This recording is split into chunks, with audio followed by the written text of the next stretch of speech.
Bonjour, on va reprendre sans attendre avec une table ronde qui sera animée par Violaine Canmaché. Violaine Canmaché qui est responsable des collections jeunesse et des sections jeunesse de la ville de Lyon, c'est ça? On peut dire comme ça, je ne sais pas si c'est la formulation exacte, mais ça recouvre à peu près le périmètre. Cependant, je voudrais tout de suite excuser l'absence de Matéja Bizak-Petit, du Centre de création pour l'enfance de Tinqueux, qui a eu des soucis de transport et qui s'est retrouvé coincé à Paris et qui donc du coup ne pourra pas être de nôtre. Mais elle a été en contact avec Violaine, donc je crois que Violaine pourra évoquer un certain nombre de choses qu'elle devait nous dire. Voilà, je te donne la parole, grosso modo, un peu plus tard que prévu, bien sûr, mais n'oublions pas que nous avons après encore une intervention. Voilà. Donc jusqu'à midi à peu près, midi 5. Oui. Ça va aller? Oui. Merci, Pauline. Eh ben, merci beaucoup pour cette invitation, puis pour cette responsabilité d'animer une table ronde. Alors les tables rondes, c'est un exercice très frustrant alors pour la personne qui anime la table ronde, pour les intervenants qui ont des tonnes de choses à vous dire, et pour vous-même qui allez avoir sans doute plein de questions et plein d'envies. Mais c'est le jeu de l'exercice, en fait, c'est de vous donner envie d'aller en savoir plus, d'aller sur les sites web et d'aller découvrir les actions de nos deux participants à la table ronde, puisque Matéja a pu rejoindre Tinqueux, mais avec grande difficulté pendant la nuit. Pour cette table ronde, nous avons Bernard Nolly, qui est là, qui en fait est directeur des Francas du Rhône et de la métropole de Lyon, qui est aussi membre du Haut Conseil à l'éducation artistique et culturelle, et qui est créateur et fondateur pour ceux qui sont sur Lyon ou autour avec le Moutard du Forum des enfants citoyens, qui est une action qui existe depuis 1999 sur le territoire.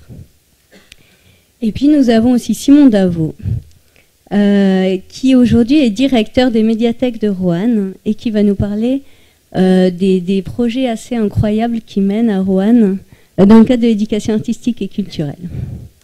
Et donc j'excuse effectivement Matéja Bizak-Petit, qui est la directrice du centre culturel, centre de création pour l'enfance de Tinqueux.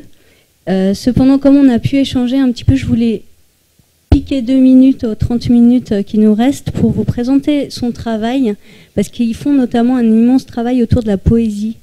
Et la poésie est souvent la grande oubliée dans nos actions, ou parfois en tout cas, et je voulais juste vous parler de cet endroit. Donc Tinqueux est en fait une association, mais qui vous allez avoir bientôt quelque chose. Parce qu'avec l'absence de Matéja et l'absence de l'image, ça va être doublement difficile.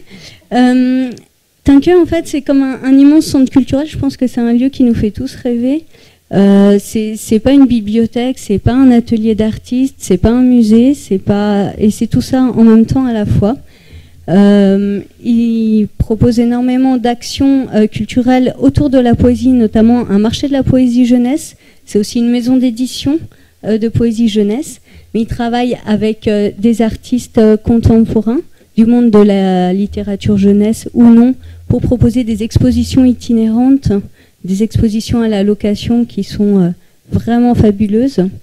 Il propose aussi des jeux d'artistes, et tout est visible et accessible sur leur site, que vous verrez bientôt. Je voulais simplement insister sur quelque chose que je trouve vraiment très intéressant. Ils appellent ça le passeport culturel à Tinqueux. Donc Tinqueux, c'est le nom de la ville. Hein. Tous les enfants qui naissent, écoutez bien, tous les enfants qui naissent reçoivent un livre à leur naissance. Jusque-là, on connaît un petit peu. Et après, chaque année, chaque enfant reçoit une sérigraphie, une revue de poésie, un genre de chèque, si j'ai bien compris, qui lui permet de faire 12 heures d'atelier de pratique artistique, des invitations à des expositions et à des spectacles. Tout le long de sa scolarité, en fait. Chaque enfant de la ville reçoit ça.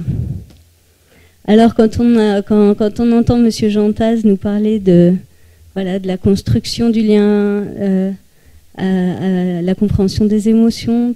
Enfin voilà, il y a plein de choses. Je me dis, chaque enfant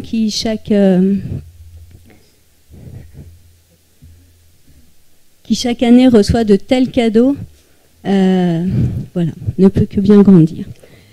Alors très rapidement, donc exposition, spectacle, poésie, éducation artistique, quelques expositions, les jeux d'artistes, les expositions d'artistes. Il me semble que celle d'Emmanuel Houdard était à la médiathèque de Bron il y a quelques années. Des jeux d'artistes donc créés par des artistes contemporains. Des spectacles, la poésie, qui joue un rôle vraiment très très important, et on est dans la poésie contemporaine, c'est-à-dire à la fois la création poétique, tout le travail de mise en voix aussi, de poètes en résidence et de travail avec les écoles. Une revue qui s'appelle Va et voilà, une collection éditoriale, un marché de la poésie jeunesse.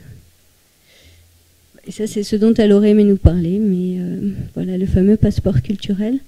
Je vous invite vraiment à regarder leur site qui s'appelle danslалune.org, qui est très bien fait et où on trouve vraiment toutes les informations. Voilà, et juste, Mathéa m'a envoyé un petit texto avant de commencer en me disant quand il y a de la poésie, tout va. Voilà, donc je vous transmets. Donc on va commencer cette table ronde avec Bernard Nolly et Simon Davot. L'objectif pour nous, c'était vraiment de partager des expériences de médiation, d'éducation artistique et culturelle dans lesquelles le livre a une place importante, pour vous donner des idées et des envies, mais aussi pour échanger sur les difficultés ou les points de vigilance qu'il faut avoir en tête par rapport à ce genre de projet. Alors pour commencer, je vais vous demander à chacun de vous présenter, peut-être à travers un projet qui est une manière déjà d'échanger sur le sujet. Bernard ? Oui, bonjour à tous. Moi, je suis donc directeur des Francas du Rhône et de la métropole de Lyon. Donc, les Francas, c'est un mouvement d'éducation populaire, une structure nationale, et on travaille plutôt sur le domaine qui a été évoqué tout à l'heure, c'est-à-dire le temps péri et post-scolaire, extrascolaire, et on est plutôt sur de la formation et de l'accompagnement des acteurs socio-éducatifs qui interviennent pendant ces temps-là. Alors, tu veux que je rentre sur le projet tout de suite ? Oui. Alors depuis plus de 10 ans, en fait, au niveau des Francas, on essaye de travailler sur le lien entre l'éducation populaire et la culture. Et donc, on a développé une collaboration assez importante avec bon nombre de structures culturelles lyonnaises, le musée des Beaux-Arts, le musée Lugdunum, le musée d'art contemporain, le CHRD, le musée Gadagne, le service archéo de la ville de Lyon, les subsistances, l'opéra, l'auditorium, le théâtre des Célestins, et le pôle mobile de la bibliothèque de Lyon. Et en fait, avec tous ces partenaires, on a fait une action qui s'appelle Forum Enfants Citoyens, qu'on a monté avec un éditeur lyonnais qui s'appelle Le Moutard, qui édite des petits guides pour les enfants, et qui consiste à animer des débats d'enfants sur des sujets de société dans ces structures culturelles, et en mettant en lien ces débats avec des œuvres. Donc il y a un temps de débat sur des thématiques qui peuvent être... ça fait 20 ans, donc on en a traité quand même pas mal. Ça peut être on a parlé du corps, on a parlé de la famille, on a parlé de la justice, on parle d'un certain nombre de thématiques, de la mort, voilà. Et on voit des œuvres, on échange autour d'œuvres qui sont en lien avec ces thématiques, et on essaye donc de s'alimenter un petit peu avec les œuvres. Avec les livres et avec le pôle mobile, on mène le même projet dans des événements, alors parce qu'on a un programme à l'année, en fait, de ces débats qui regroupent entre 30 et 50 enfants qui viennent par le biais de structures de loisirs. Et avec la bibliothèque, on travaille plus particulièrement autour de livres. Donc on a un peu la même idée, c'est-à-dire qu'on fait débattre, on débat. Moi, j'anime des débats et je travaille avec des bibliothécaires qui, on sélectionne ensemble 4 ou 5 livres, qui lisent les livres, et après chaque livre, on débat sur la thématique. On a par exemple traité la thématique de la guerre, je me souviens, il y a quelques années, voilà, avec un certain nombre de livres que l'on avait sélectionnés, et on intervient on intervient à Lyon événement qui s'appelle Dialogue en Humanité, dans un autre qui s'appelle le Festival d'Art et d'Air. On est intervenu dans l'événement Démocratie. Donc toujours avec cette idée de mettre en lien le livre, l'histoire et des thématiques. Alors, juste parce que ça fait un tout, hein, en fait, donc je vais essayer d'être pas trop long. On essaye, enfin, ce qui me semble important, on essaye de travailler avec justement la diversité des structures culturelles et la diversité des médiateurs culturels. Et ce qui est intéressant, c'est le croisement entre tous. Et je mets les bibliothécaires sous l'appellation médiateurs culturels. Hein, c'est discutable, on peut en discuter, mais enfin voilà. Pour moi, c'est l'ensemble des médiateurs culturels. Et donc, on a créé nous un groupe de travail entre les Francas et ces médiateurs. Et on essaye donc de travailler sur différents projets. On fait de la formation ensemble. On intervient aussi dans une action qui s'appelle C'est mon patrimoine, qui est un dispositif du ministère de la Culture, dans lequel on est allé par exemple découvrir des livres anciens avec la bibliothèque, faire un jeu de pistes dans le quartier de la Pardieu. Et puis donc la dernière chose que l'on a mis en place cette année, c'est une classe culturelle et citoyenne, parce qu'on a travaillé. Alors d'abord on a fait un livre ensemble avec les médiateurs culturels qui s'appelle Au beau milieu, qui traite de la médiation culturelle et du lien entre les animateurs socio-éducatifs et les médiateurs. Et puis, suite à ce livre, on a essayé de réfléchir par rapport aux problématiques que l'on rencontre dans la médiation, par rapport à certaines questions qui ont trait à la laïcité, la citoyenneté, le vivre ensemble, les valeurs de la République et la culture. Et donc on a construit un projet de classe culturelle et citoyenne qu'on a mis en place au mois de mars 2018 et qu'on va renouveler en 2019, avec une classe d'un CM2, d'un quartier en politique de la ville, dans le 8e arrondissement, où on a proposé un parcours aux enfants pendant toute la semaine. Donc ils sont allés à l'opéra, ils sont allés au musée des Beaux-Arts, ils sont allés à la maison de la danse et ils sont allés à la bibliothèque du 8e. Le musée d'art contemporain a prêté des œuvres à l'école pendant une semaine, donc c'était un événement assez attractif. Et on a essayé tout au long de ce parcours en fait de travailler sur certaines notions qui posent un peu de problème, le rapport au corps, l'égalité filles-garçons, la nudité, la représentation religieuse. Et donc, dans ce que je présente, en fait, c'est pas une action uniquement avec la bibliothèque, c'est vraiment une action avec la bibliothèque, le livre, dans un partenariat global avec un ensemble de médiateurs. Voilà, je vais peut-être en rester là pour la présentation. Merci. Et donc, Simon Davot. Bonjour à tous. Donc, juste pour... oui, ce ne sera pas plus mal peut-être. Juste resituer Roanne pour ceux qui ne connaissent pas. Donc, c'est une ville de 35 000 habitants qui est située à 1h15 de Lyon quand tout va bien sur la route. Donc, ou par le train d'ailleurs, c'est la même chose. Juste quelques mots. On est dans un contexte à la fois urbain et rural, c'est-à-dire qu'on est sur une ville qui, avec les villes alentours, va avoir un nœud d'agglomération à 80 000 habitants, et sur l'ensemble de l'agglomération, on est à 100 000. C'est-à-dire que très vite, dès que vous sortez, vous allez vous trouver dans une frange rurale, donc avec quand même des disparités sur ce territoire fortes, et c'est des disparités aussi qui se ressentent en termes de sociologie des publics. On est dans une ville qui était très industrielle et qui a souffert énormément de la désindustrialisation, avec une paupérisation importante qui se retrouve aujourd'hui dans les pratiques culturelles, puisqu'on a quand même un déficit d'audience, pas comme au niveau de la médiathèque, mais dans les différents établissements culturels, et qu'on est dans une réflexion sur l'ensemble des établissements de renouvellement des publics pour théâtre, musée, conservatoire. Je vais aller très très vite dans ce cadre-là. Donc, dans ce cadre de cette politique, au niveau de la médiathèque de Roanne, 4 dispositifs particuliers d'éducation artistique et culturelle parmi d'autres. 2 reposent principalement sur le triptyque qui vous a été exposé par Thierry Claire, qui est donc la boîte à mots et le plan local d'éducation artistique et culturelle, mais j'évoquerai très rapidement 2 autres. Donc, le premier, c'est la boîte à mots. C'est un dispositif qui nous permet de travailler avec un certain nombre de partenaires sur le territoire, qui nous permet surtout d'essayer de toucher les publics éloignés de la culture. Alors, ces partenaires, ce sont les centres sociaux principalement, des associations sur le territoire, œuvrant ou dans le cadre de la réinsertion, dans le champ de la réinsertion professionnelle, ou face à des publics primo-arrivants, émigrants, qui ont une difficulté avec la langue française, ou dans de l'accompagnement familial. Pour ces publics-là, on définit un certain nombre de projets artistiques avec des artistes pas spécialement du territoire, dans le cadre d'une thématique, et on accompagne ces projets en amont par des journées de découverte pour les animateurs de ces structures, pour qu'il y ait vraiment une implication et une imprégnation de ce qui va se passer entre le public final et l'artiste, et puis les ateliers eux-mêmes. Pour vous dire, grosso modo, donc sur à peu près les 10 partenaires, on est entre 1 à 3 projets par partenaire sur environ 5 à 6 disciplines selon les saisons. Là, je suis partie de la saison qui vient de se terminer en juin 2018. Dans ce public-là, bien évidemment, c'est ce qui vous intéresse aujourd'hui, une très forte présence du public jeunesse. Les centres sociaux, c'est évident, centres de loisirs aussi, selon les éditions, mais aussi à travers des associations œuvrant dans l'apprentissage du français. Avec aussi des artistes qui nous ont dit qu'ils avaient repéré un niveau d'illettrisme relativement fort parfois dans les centres sociaux. Sur des groupes, on a pu constater des taux à 30%, ce qui n'est pas rien. Diversité des approches, je vous l'ai dit.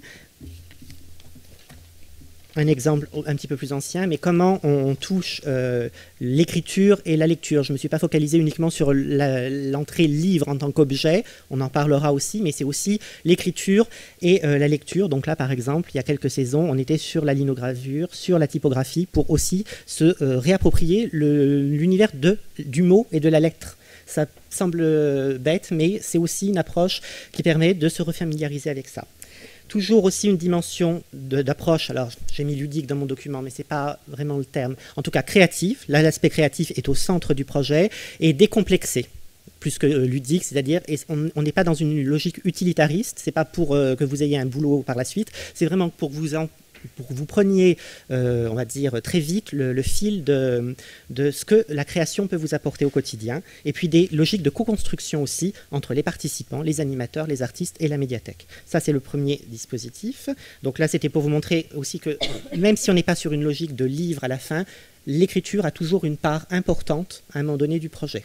Même si c'est de l'illustration, même si c'est de la musique, il y a toujours une étape à un moment donné de formalisation, et donc où on amène les participants à écrire.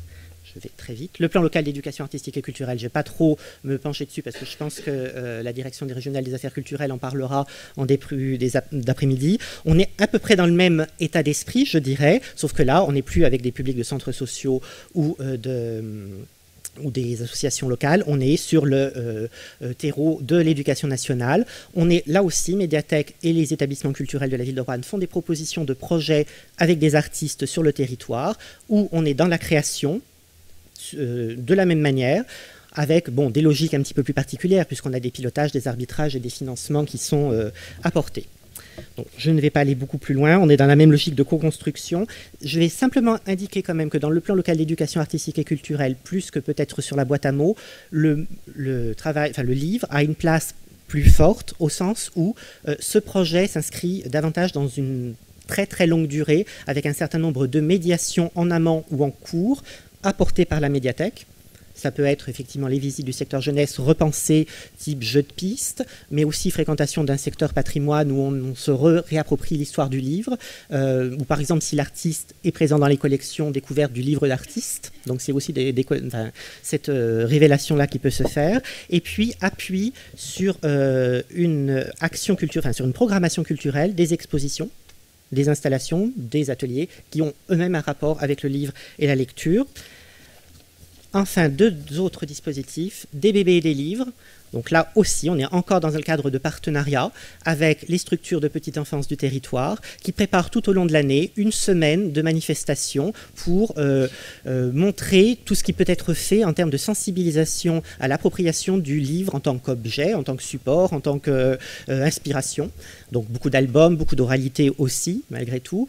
Et donc ce travail se fait à différents niveaux tout au long de l'année et se concrétise en une semaine d'ateliers, d'expositions, d'installations. C'est très variable selon les années. Et se prolonge, c'est important aussi, se prolonge par la suite avec des lettres pédagogiques, j'aime pas bien ce terme, mais c'est comme ça qu'on l'a nommé. Donc les documents qui ont servi de sensibilisation pour un public bien spécifique tout au long de l'année sont offerts au tout public après au prêt. Donc les parents peuvent emprunter aussi ces mallettes sur des thématiques définies.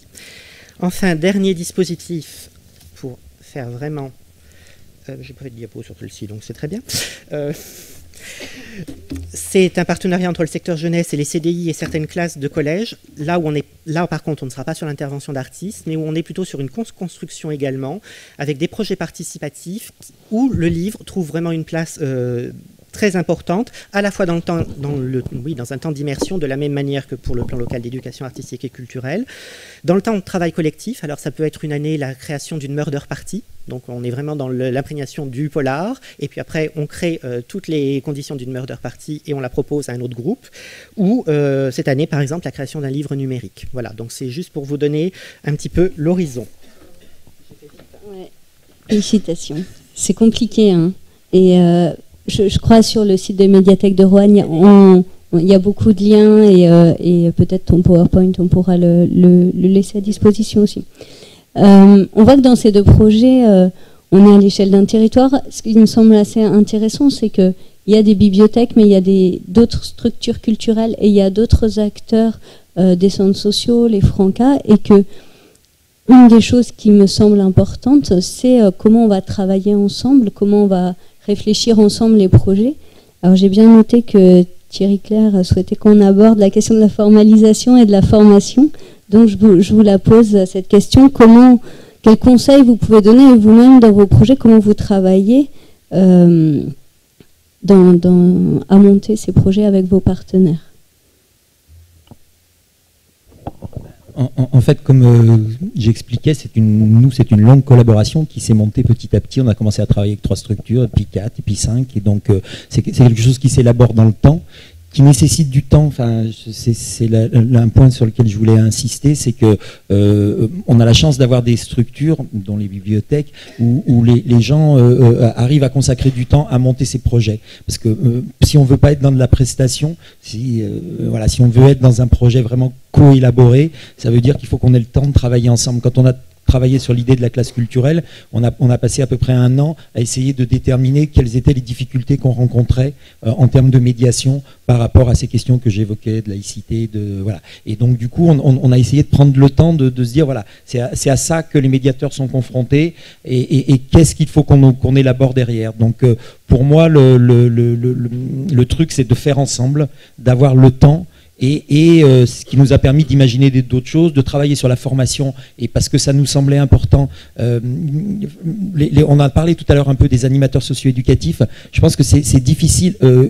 Enfin, il y a un peu de tout. Nous, quand on fait des forums, par exemple, on a des animateurs qui viennent, il y a le débat, ils sont sur leur portable, et globalement, ce qui se passe, bon, il faut attention que personne ne meure, mais sinon, ils sont pas très intéressés. Par contre, il y en a d'autres qui sont très intéressés, qui suivent, dont on sait qu'ils vont reprendre derrière. Donc ça nous semblait important de pouvoir effectivement agir en termes de formation et de permettre à ces animateurs de rentrer dans des lieux comme les musées, comme l'opéra, comme la bibliothèque de la Pardieu, parce que souvent, malgré tout, enfin moi dans l'expérience que j'ai, les animateurs, ils connaissent les bibliothèques du secteur. Mais voilà, une bibliothèque comme celle de la Pardieu, avec des livres anciens par exemple, enfin, il y a des choses qu'on peut faire découvrir et c'est donner envie, enfin pour moi, quand on essaye de faire des choses ensemble, c'est donner envie, que ce soit aux animateurs, aux enseignants ou aux enfants, de s'imprégner, de faire des choses dans le domaine culturel.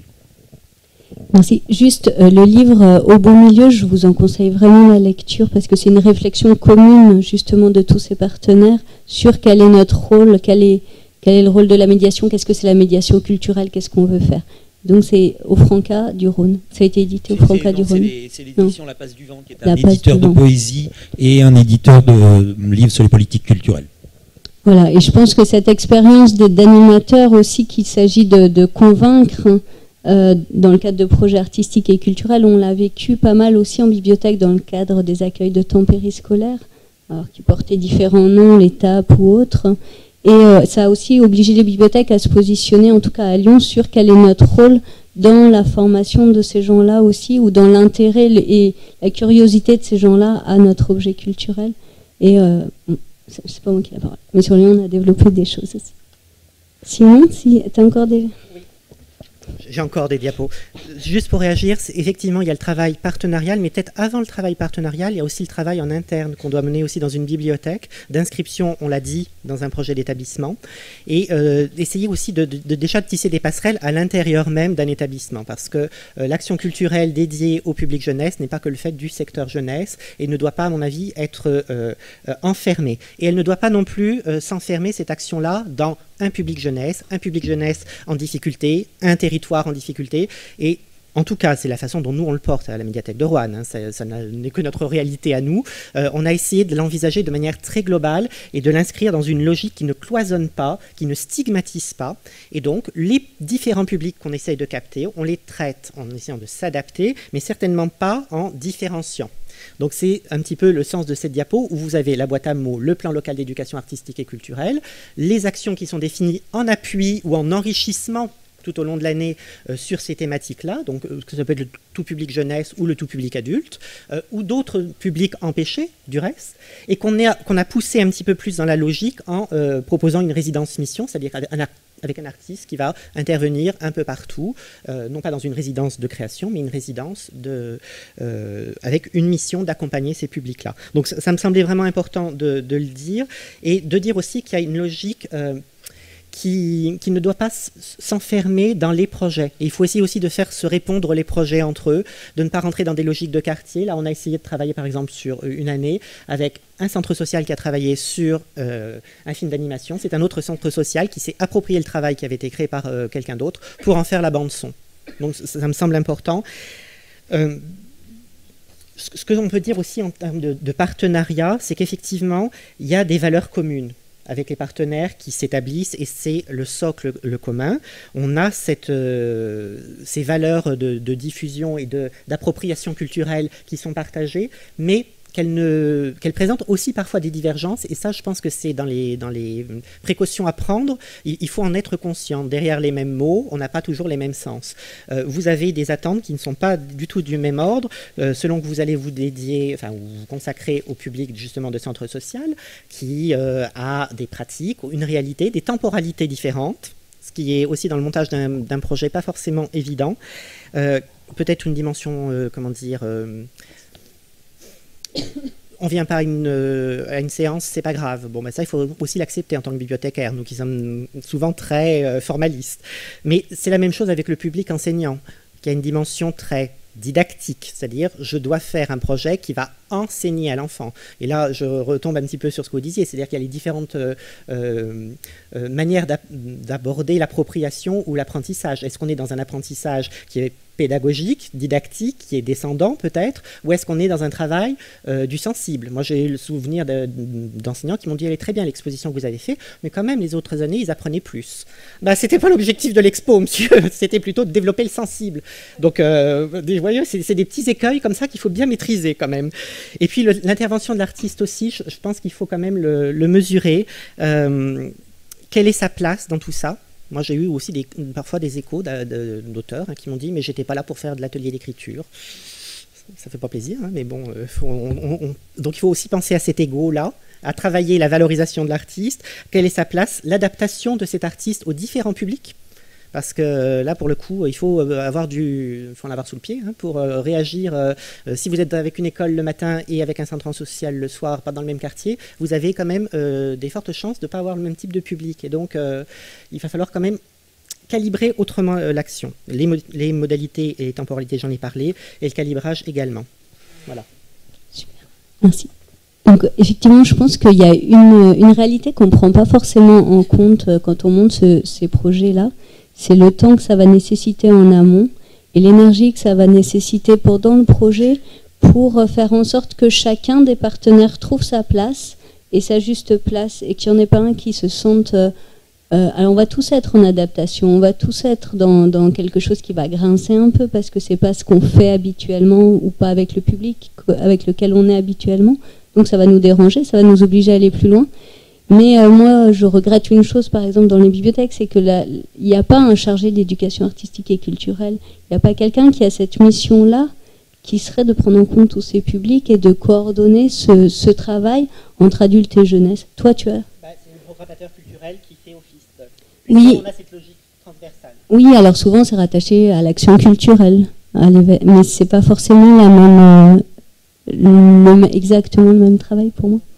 Et voilà, la question de la formalisation aussi. Alors je sais pas, au niveau des Francas, on a des conventionnements, je suppose. Les choses sont assez floues.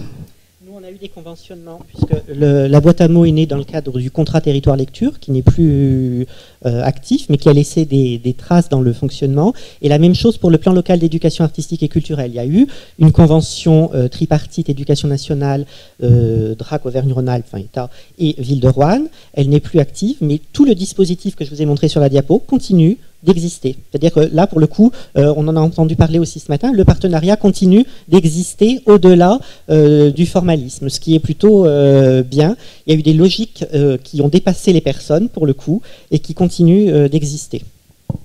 Peut-être juste ce que je voulais dire en disant le conventionnement, en fait, il faut qu'on ait le plus de souplesse possible. Donc, on a un soutien de la DRAC, on a un soutien de la ville de Lyon, on a les institutions, on a la chance à Lyon d'avoir la charte de coopération culturelle qui est aussi un support très intéressant et qui favorise justement le travail entre nous. Donc voilà, on n'a pas forcément toujours des conventions, mais on s'inscrit dans ces cadres-là. On a besoin de cadres pour avancer ensemble et ça facilite aussi le travail en commun. Je voulais, pour terminer, parler un petit peu de l'évaluation de nos actions, de ces dispositifs, quel retour on en a. Et alors on a parlé un peu des difficultés, en tout cas des points de vigilance à avoir, mais aujourd'hui vous avez mené tous les deux plusieurs actions et depuis plusieurs années. De quoi est-ce que vous êtes fiers ? Ou est-ce que vous pouvez nous partager une belle chose qui est arrivée dans le cadre de ces projets? Et voilà, c'est aussi d'analyser en quoi et pourquoi ça vous rend fier. Pourquoi pour vous c'est une réussite? Juste pour dire par rapport à l'évaluation, on a sur le projet de classe culturelle, par exemple, on a travaillé avec Michel Knubuller, qui est chargé de cours à l'université, qui travaille sur les politiques culturelles, qui a suivi la classe et donc qui nous aide à faire une évaluation. On a aussi une doctorante de l'ENS qui a aussi suivi cette classe. Donc on essaie d'avoir aussi un regard extérieur pour être au-delà du bilan. Alors voilà, sur la classe culturelle, nous ça s'est très bien passé, on a des retours très positifs. On a fait un vernissage le vendredi après-midi, on a eu des parents qui étaient venus il y avait un quart des parents qui étaient venus à la réunion d'information, on avait plus de 3/4 des parents qui étaient au vernissage, donc ça pour nous c'est un succès. Puis on a eu des parents, donc on est dans un quartier très difficile, des parents qui nous ont vraiment abondamment remerciés. Alors je pense que vous le savez tous, vous avez tous ça quand vous travaillez avec des publics et qu'il se passe quelque chose. En général les parents sont très contents, sont très fiers et nous remercient, donc c'est pas exceptionnel, mais c'était quand même très émouvant. Et ce qui nous a beaucoup ému, c'est qu'un mois après, on a reçu, j'en ai amené quelques-uns, mais en fait les enfants nous ont fait des courriers comme ça, spontanément. L'enseignant m'a dit c'est spontané, et donc ils ont remercié un certain nombre des intervenants par ce petit courrier avec des dessins. Alors ce que j'ai pas dit, c'est que la classe culturelle, j'ai une omission dommage quand même, c'est que le thème c'était le voyage et que les enfants ont réalisé un carnet de voyage tout au long de la semaine. Donc voilà, donc c'était un petit peu dans la suite, et c'était quelque chose dont on était assez fiers de ce retour-là. Juste un tout petit mot pour dire par rapport à la spécificité des bibliothèques, pour moi la difficulté qu'on rencontre, l'avantage c'est que les bibliothèques sont des lieux très fréquentés par les enfants et les jeunes. Moi dans les quartiers de la banlieue lyonnaise, je vois des jeunes qui viennent beaucoup en bibliothèque, faire des devoirs, draguer, ça sert à beaucoup de choses, mais c'est des lieux qui sont, dans lesquels les jeunes viennent. Un certain nombre de jeunes filles qui n'ont pas le droit d'aller dans certaines structures sont autorisées à venir à la bibliothèque parce qu'il y a tout ce que représente la bibliothèque. Donc pour moi, ça a toujours été des lieux quand même très très importants dans ce qui s'y passe. Par contre, à contrario, quand on mène des projets comme ça, c'est des lieux que les enfants connaissent. Donc il y a moins la découverte qu'on peut avoir d'aller au musée des Beaux-Arts. Donc c'est à nous à composer qu'est-ce que l'on fait effectivement pour ces structures qui sont, qui sont moins attractives de fait parce qu'elles sont connues, par rapport à ce que vous disiez tout à l'heure en termes de, et souvent, pratiquement tout le temps, ils y sont allés avec l'école, avec le centre de loisirs. Donc voilà, pour nous, c'est un défi d'essayer d'inventer quelque chose par rapport à ça, par rapport à cette spécificité des bibliothèques.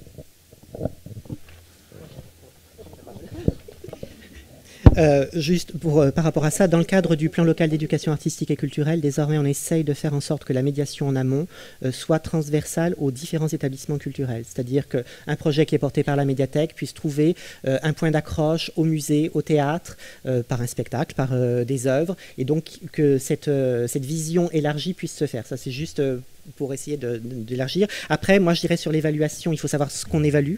Est-ce que c'est le temps de rencontre avec l'artiste? Est-ce que c'est la qualité du partenariat? Est-ce que c'est le rendu final? Ce qu'on a constaté, nous, c'est qu'il y a une tendance à la survalorisation du rendu final, c'est-à-dire du projet qui est la ligne de mire. Si c'est l'écriture d'un livre, c'est donc le livre. Je vais peut-être, Violaine, si vous pouvez peut-être montrer de loin ces deux choses-là. Et c'est une survalorisation qui va être entretenue parfois par les enseignants, mais par les artistes eux-mêmes. Là, on a eu un Leporello qui a été fait en 2017 avec l'appui donc de Jérémy Fischer, qui a totalement réussi à mettre sa pratique culturelle au service de l'enfant. Et sur les petits livrets, ouais, elle le fait très bien. Elle a été élevée au juste prix. pour les plus anciens d'entre nous. Et puis, vous avez le portfolio où là, je pense, l'artiste a ramené davantage la pratique de l'enfant vers son propre univers artistique et a moins réussi à laisser s'exprimer l'enfant dans l'acte créatif. C'est tout aussi réussi, peut-être même encore plus léché, mais vous voyez, dans la survalorisation, il y a ça, il y a l'exposition finale qu'on fait toujours, en même temps qu'une exposition pour l'artiste en résidence, pour justement lutter contre l'ego. Et il nous est arrivé, d'ailleurs, puisque Tinqueux n'est pas là, de louer une exposition à Tinqueux sur les poémétales de Patrick Dubost, que vous connaissez peut-être sur Lyon, Armand le poète. Donc, c'était juste un petit clin d'œil. Après, je dirais que malgré cette survalorisation, c'est important qu'il y ait cette valorisation quand même, qui participe de la fierté, de la confiance et de l'estime de soi retrouvée des différents participants, que ce soit du côté Pléac ou du côté boîte à mots. Là, donc, on a le temps de restitution où les enfants sont venus chercher leur petit Leporello, dernière rencontre avec les artistes, et j'ai choisi cette photo parce que vous voyez donc les planches préparatoires et puis au fond l'exposition qui est consacrée à l'artiste. Donc c'est important de vraiment considérer ce temps-là. C'est aussi important de mesurer peut-être la qualité d'écriture, alors bon, que moi je juge de qualité en tout cas, je vous laisse apprécier, mais là, Centre Social Condorcet, c'était pas cet artiste-là, mais c'est le même centre social où on nous avait dit qu'il y avait 30% d'illettrés, donc là, sur un travail d'écriture de tapis jardin, bon, c'est... vous pouvez voir quand même quelques stances qui sont, je trouve, plutôt bien troussées et qui me semblent montrer qu'il y a eu quand même, pendant le temps d'échange avec l'artiste, quelque chose qui s'est passé. Donc ça, c'est important. On a aussi beaucoup de témoignages. Alors, dans le cadre scolaire, puisque les enseignants ont quand même une facilité d'évaluation peut-être plus que dans les centres sociaux, sur le travail collectif, le rapport à l'altérité, un investissement des jeunes qui se marquent de manière très franche dans ces projets-là. Je vous donne un exemple aussi pour sourire, c'est pas du tout du mépris, mais on était sur ça doit être une seconde, je crois, dans un lycée professionnel de gens qui se destinaient à un métier de routier. Et l'enjeu pour l'artiste, c'était de les faire travailler sur le jeu d'écriture en rapport avec Alice au Pays des Merveilles. Casse-gueule. Bon, ils avaient tous envie de se faire Alice au Pays des Merveilles, mais ça, c'est une autre chose. Mais quand l'artiste leur demandait quel était leur rêve premier, que la réponse c'était pour l'un d'entre eux, bah, moi, ce serait de buter 300 chevreuils dans une chasse sur une journée. Ces jeunes-là, ils ont quand même préféré louper la récréation pour continuer le projet. Donc ça, pour moi, c'est un motif de fierté. Il est caché où il peut, mais c'est une réalité tangible. Et puis aussi les échos sur les facilités d'apprentissage que la participation à des projets de construction de ce type-là peuvent faire sur des élèves qui parfois ont du mal à apprendre des poésies en début d'année et qui, avec ce type de projet, arrivent à sortir les choses de manière beaucoup plus libérée. Des échos individuels aussi qui ne sont pas moins encourageants.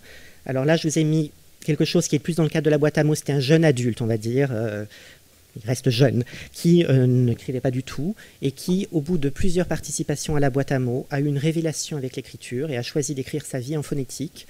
Il en a fait un livre, là c'est une fresque en plus, et l'atelier de reliure de la médiathèque d'ailleurs va relier le livre. Donc voilà, c'est quand même aussi des personnes, vous parliez tout à l'heure de gens, de femmes qui n'avaient que l'autorisation d'aller à la bibliothèque, il y a aussi des femmes qui nous ont dit qu'elles n'avaient jamais dessiné de leur vie. Donc un atelier d'illustration, c'est aussi reprendre le contact avec le geste de la main, et c'est important. Dernière chose, c'est mon choix, voilà, puisque j'avais un choix, c'est une installation qu'on a mis en place autour de la thématique La forêt la nuit. On l'avait imaginée pour un public jeunesse et pour le public des parents et grands-parents. C'est au moment des fêtes de fin d'année en plus. Et ma surprise et mon étonnement a été vraiment fort pendant 2 mois de me rendre compte que les adolescents se sont complètement appropriés cette installation vraiment très planante. Enfin voilà, on était dans un univers très poétique et venaient chaque jour s'approprier cet espace pour être là, effectivement, pour draguer, comme vous disiez, pour réviser, pour être simplement bien, se reposer. Et ça voulait dire que, effectivement, le domaine du sensible, pour le coup, avait bien quand même un sens, y compris pour ce public qu'on suppose parfois en décalage. Et de se dire que finalement, là, on n'avait rien fait spécifiquement pour eux et ils se le sont quand même appropriés. Donc, c'est important. Voilà. Et donc la dernière chose pour moi, c'est de dire que le livre là à Rouen, dans notre réalité, puisque c'est qu'est-ce donc ce livre dont on parle, c'était donc un livre qui est un soutien de la médiation en amont, une étape de projets artistiques qui n'ont pas forcément de vocation à devenir des livres. Ça peut être l'objet livre au final, ça peut être l'objet souvenir qu'on ramène chez soi, comme le Leporello, et on a eu des témoignages aussi qui nous disaient que c'était le seul livre qui était à domicile dans certains quartiers, et le livre comme prolongement des projets. Et moi, je finirai juste pour dire le livre comme espace de liberté, parce que ça c'est important, de construction et de reconstruction. Construction peut-être côté plutôt plan local d'éducation artistique et culturelle, et reconstruction côté plutôt boîte à mots sur des publics plus en difficulté. Voilà. Merci. Et on a presque tenu le temps. Ouais. Donc simplement pour conclure et avant de laisser la parole à Cathy Coupry, c'est ça.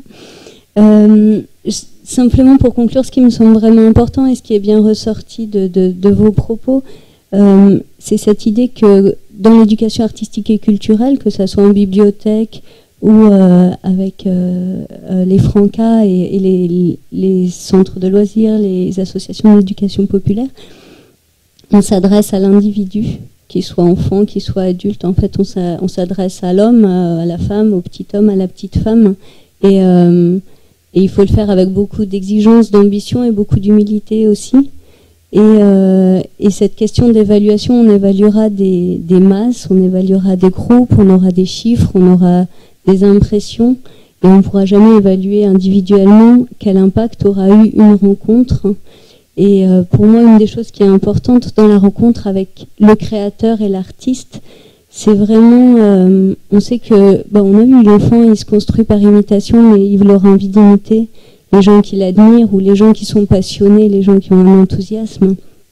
Et nous, parfois, en tant que médiateur ou bibliothécaire, on est aussi, je ne dis pas qu'on n'est pas enthousiaste et pas passionné, hein, mais parfois, on est plus dans le quotidien et faire intervenir quelqu'un d'extérieur qui jouera son rôle d'artiste et de créateur, ça peut être un déclencheur de beaucoup de choses chez l'enfant à qui est destiné, on va dire, l'atelier, mais chez l'animateur ou l'enseignant qui vient pour accompagner, et les parents d'élèves souvent qui accompagnent aussi, et chez les bibliothécaires ou les enseignants qui seront présents. Donc tout le monde a gagné vraiment à ce genre de parcours et de projet. Un immense merci d'avoir relevé le défi avec moi.